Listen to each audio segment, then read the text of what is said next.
It's estimated that 1 in 20 people in the general population have sensory processing disorder. So it's like, I feel like it's a weird percentage range, but it's like 5 to 16% of people have true SPD, sensory processing disorder, which is different than just having sensory quirks. Sensory processing disorder is when your body can't process the sensory input that you're receiving from your body, from the outside world, and it's causing major difficulties in getting through your day. Versus like a sensory quirk is just like a little thing that you have, but you can get through your day okay with it.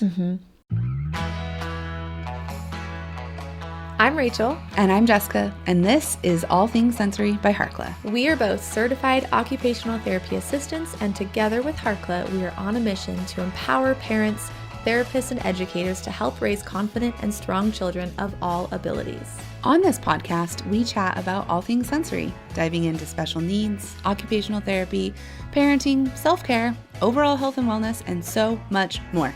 We are here to provide raw, honest, and fun strategies, ideas, and information for parents, therapists, and educators, as well as other professionals to implement into daily life. Thank you so much for joining us. Hey there, welcome to All Things Sensory podcast. We're happy to have you. I'm Rachel. And I'm Jessica. Today we're going to talk about sensory integration and give you 12 things that you need to know about sensory integration, sensory processing disorder. This is really great if you're new to the sensory world, if you're just diving in, if you're just learning about SPD.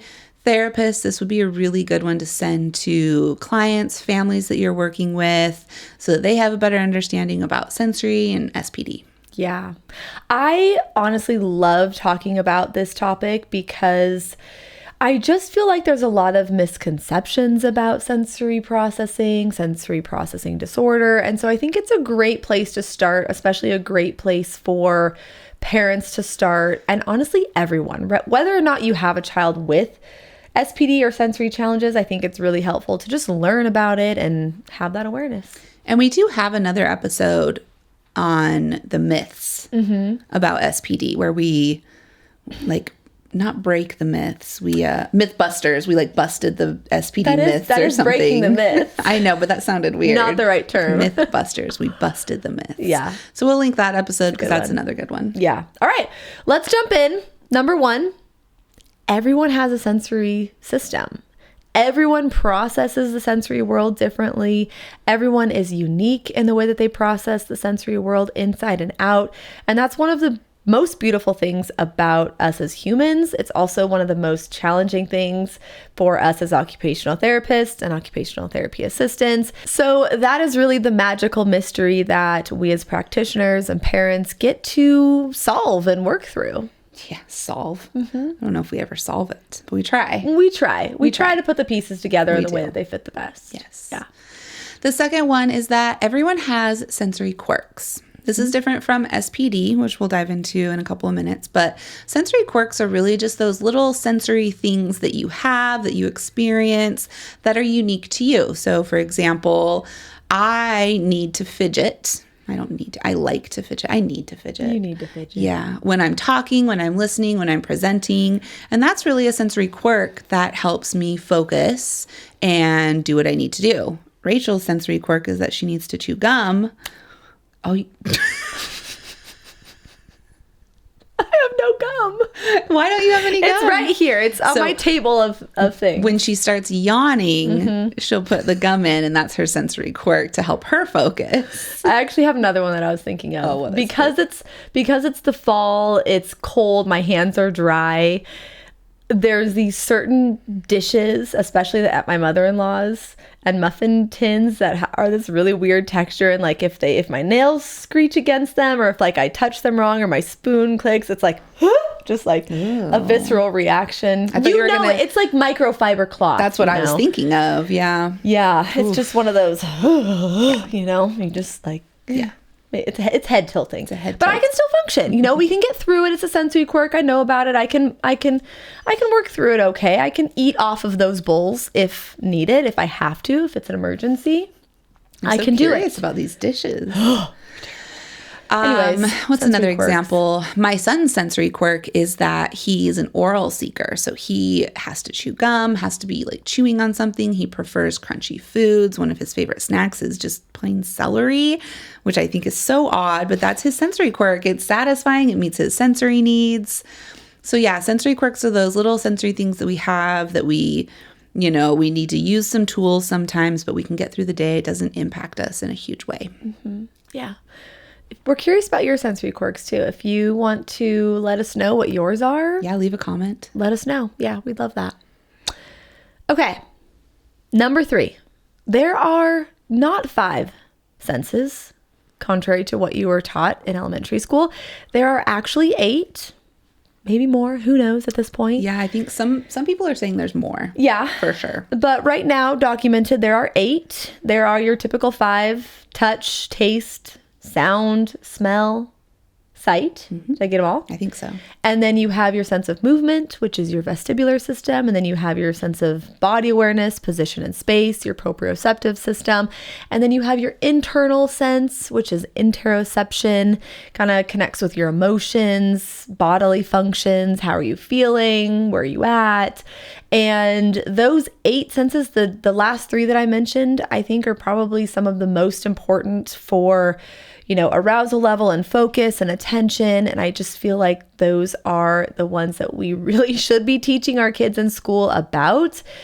Because it's like, hey, if you feel like you're having a hard time sitting down and you feel like you need to spin all the time, like that's your sensory system craving more input. Or if you really hate roller coasters or slides or swings, that's your sensory system. You feel really uncomfortable with that stuff. So I think that's important to note, is that there are not 5 senses, there are 8. Mm-hmm. Yeah. Mind blown, right? The next one is if your child or you, the adult, if your child is seeking out a certain type of sensory input, it's actually because their brain and their body need that sensory input to feel more regulated. So I'll use my son as an example. He's an oral sensory seeker. So when he starts like chewing on his nails or chewing on his shirt, it's actually a sign that his body needs more oral motor input, more proprioceptive input. So he can chew some gum, he can eat a crunchy snack, he can drink a smoothie through a straw. He actually prefers to use straws when he drinks pretty much anything. Same. And I think that it's because he seeks out that proprioceptive input that you receive when you drink something from a straw versus an open cup. Mm-hmm. So if your child is moving a lot, if they're chewing on things, if they're seeking out a certain type of input, just know that it's because they need it to feel more regulated. Really quick, we want to let you know about our Harkla holiday sale going on now. You can save 15% on physical or digital products with Harkla. Plus, if you shop before December 13th, you're guaranteed free shipping before Christmas when you purchase one of our physical sensory products. Go to the link below and start shopping. For our next item, kind of the opposite side of that, if your child or if you are avoiding input or you're avoiding activities or avoiding sensation like me, and those bowls and the muffin tins and that specific texture, it's a sign that your brain and your body are trying to escape and trying to avoid. That input is too much. And I think it's just so important to empathize with your child or even with yourself and say, you know what, this is my nervous system communicating to me. I need to really hone in and validate my child's concerns. If they really don't want to do this activity, let's figure out why. Are they just being naughty and not wanting to do it? Or are they actually really uncomfortable with it? And we shouldn't force them into doing it. We need to make sure that we're listening, because that behavior is such a big form of communication, especially when we're talking about the sensory system. Mm-hmm. The next one is from current research, like the most up-to-date research that we could find.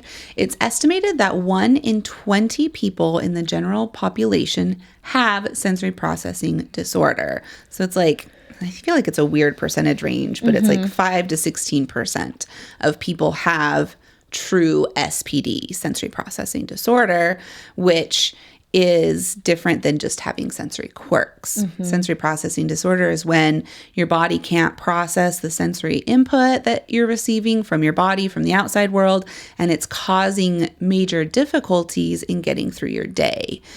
versus like a sensory quirk is just like a little thing that you have, but you can get through your day okay with it. The other thing, the next number, what number are we on? I think we're on number 7. Number 7, sensory processing disorder, sensory modulation disorder, all of our subtypes of the sensory processing, those aren't recognized as a formal diagnosis in the DSM-5 at the time of this recording, which it's difficult to put your thumb on it. It's difficult to get that diagnosis, quote unquote diagnosis. But it's frustrating because for those people who really, truly do have sensory processing disorder, it's really challenging to get through the day. Whether it's a standalone diagnosis, whether it's a comorbidity with another diagnosis, if it is a standalone where insurance isn't going to cover therapy for it or treatment for it, because there's no code that your doctor or the therapist can technically bill for, which is why it's not covered by insurance, which is frustrating. And, it's just something that we've had to deal with in this profession for a long time now. And we're doing the best that we can with it. But just know that when we say sensory processing disorder, sensory processing challenges, sensory processing difficulty, whatever it is that we're going to say, just know that it's this categorized diagnosis that is important to be aware of, and it's real, even though it's not real. I don't know. Hopefully you're watching so you can see all the air quotes. All my air quotes. I know. Oh, yeah. Rachel mentioned like as a comorbidity, so that goes into number 8, that SPD often coexists with other conditions, other diagnoses, autism, ADHD, anxiety, OCD. We often see those diagnoses, and then the individual also has SPD. However, SPD can occur independently without those comorbidities. So there's no like hard and fast rule that if you have this, you also have SPD, or if you have SPD, you also have this. Going back to our first point about sensory integration is that we all process the sensory world a little bit differently. So our challenges are all going to be different. Any comorbidity, why can't I say that word? Any comorbidities are going to be different based on the individual. Exactly. Number 9 goes along with kind of the misinterpretation of behavioral challenges associated with sensory processing disorder. So oftentimes our kids with SPD or sensory challenges are mislabeled, misdiagnosed, whatever the term is that we're going to call it, but they're either going to be labeled incorrectly as the naughty kid, as the shy kid, as the behavior kid, as the problem child, as the highly sensitive kid. And there's all these labels. And I think that, again, truly, we need to peel back the layers of the onions and say, this child is not naughty. This child is seeking vestibular input, and that's why they look like they're acting out, because their sensory needs have not been met. Or vice versa, they're overstimulated, they're in sensory overload, and so they're acting out to try to get away from sensory input. Or they're acting shy and hesitant because they're uncomfortable in this situation, or by all of the bright lights or all the loud sounds. So I just feel like it's so important to make sure that we are helping our kids advocate for their sensory needs and for their behavior, however they communicate, meet them at that level. Make sure that we are teaching them to advocate, and we are advocating for them as well. And we're not saying that all children who misbehave, break the rules, have those challenges. We're not saying that all of those kids have SPD. We're saying that we want to identify if it could potentially be SPD related. Kids can be naughty because they're naughty too. Because and they're that's kids. Fine. Yeah. There's no problem with that, Yeah, we do talk about that in our classroom digital course, where we talk about identifying if a student is, avoiding to avoid, seeking attention, or if they're acting out because of sensory challenges. Yeah, we also have a really old episode about how to discipline a sensory kiddo, and that would be another good one to listen to as well. Yeah. All right, number 10, is all about sensory meltdowns. So sensory overload can lead to what we call sensory meltdowns, which is different than a tantrum. So a tantrum occurs when a child doesn't get what they want, something happens that they don't like, but they're able to regulate and almost like get over it fairly easily, somewhat independently, depending on their age. A sensory meltdown or sensory overload occurs when the child's nervous system is overloaded with too much sensory information, and it causes them to go into fight or flight, freeze, and they can't regulate their emotions, they can't regulate their body without additional help. Mm-hmm. Yep. The next one, going into that, sensory processing disorder challenges can really impact a child or even adult's ability to get through daily activities. So in OT, we focus a lot on ADLs and IADLs, activities of daily living. And play for children. Play, sleep, eating, drinking, going to the bathroom. Social skills. Social, school, community, all of the things that go into a person's life. That's what we do in OT. Woo woo. Woo woo, shout out.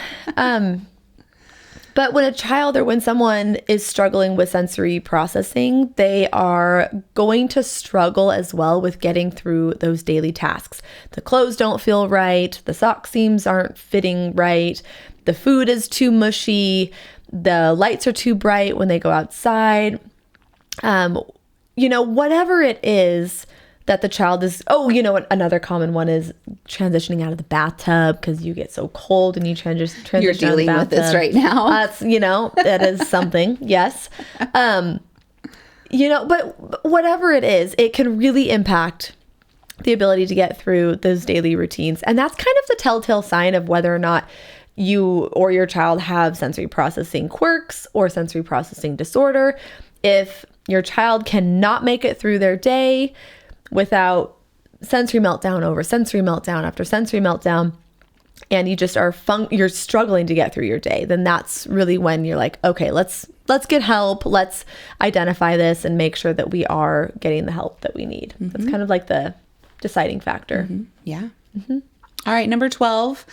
SPD is a spectrum. And I think Rachel mentioned this before, but there are subcategories within SPD, and then there's subcategories within those subcategories. Mm-hmm. And we were talking on a webinar that we had recently, and I feel like all of the subcategories is what makes it so difficult to get SPD into the DSM-5. Yeah.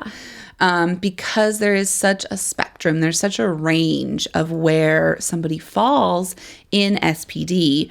You can have a person who is oversensitive in one area, under-responsive in another area, and they have dyspraxia and postural disorder, and they have discrimination disorder in the visual and tactile systems. And it's like they fall in all of these different subcategories of SPD, which, makes our job challenging, exciting, mm-hmm. never ending, but also what can make it difficult, especially for parents, for the children, the individuals who are struggling.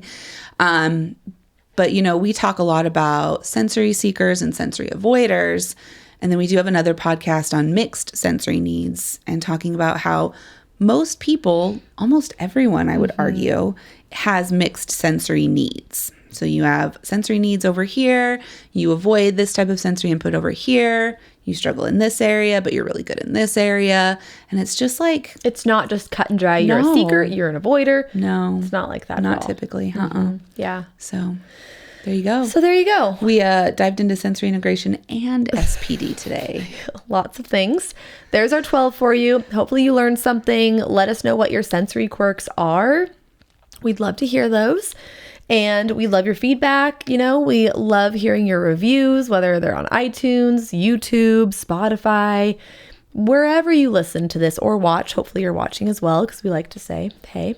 And then you can see all of the air quotes. All the air quotes, all the things. So, all of our fidgets. I know, constantly. Yeah, if you are watching us, you can watch us on Spotify. Spotify has videos now, our videos, but you can also watch us on YouTube. We're All Things Sensory Podcast on YouTube.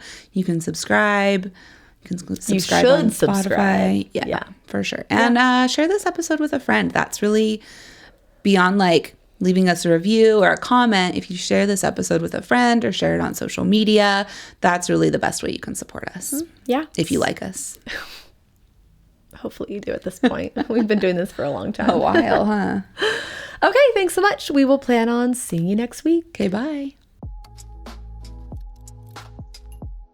Thank you so much for listening to All Things Sensory by Harkla. If you want more information on anything mentioned in the show, head over to harkla.co/podcast to get the show notes. If you have any follow-up questions, the best place to ask those is in the comments on the show notes or message us on our Instagram account, which is at Harkla_family or at All Things Sensory Podcast. If you just search Harkla, you'll find us there. Like we mentioned before, our podcast listeners get 10% off their first order at Harkla. Whether it's for one of our digital courses or one of our sensory swings, the discount code SENSORY will get you 10% off. That's SENSORY. Head to harkla.co/sensory to use that discount code right now. We are so excited to work together to help create confident kids all over the world. While we make every effort to share correct information, we're still learning. We will double check all of our facts, but realize that medicine is a constantly changing science and art. One doctor or therapist may have a different way of doing things from another. We are simply presenting our views and opinions on how to address common sensory challenges, health-related difficulties, and what we have found to be beneficial that will be as evidence-based as possible. By listening to this podcast, you agree not to use this podcast as medical advice to treat any medical condition in either yourself or your child. Consult your child's pediatrician or therapist for any medical issues that he or she may be having. This entire disclaimer also applies to any guests or contributors to the podcast. Thanks so much for listening.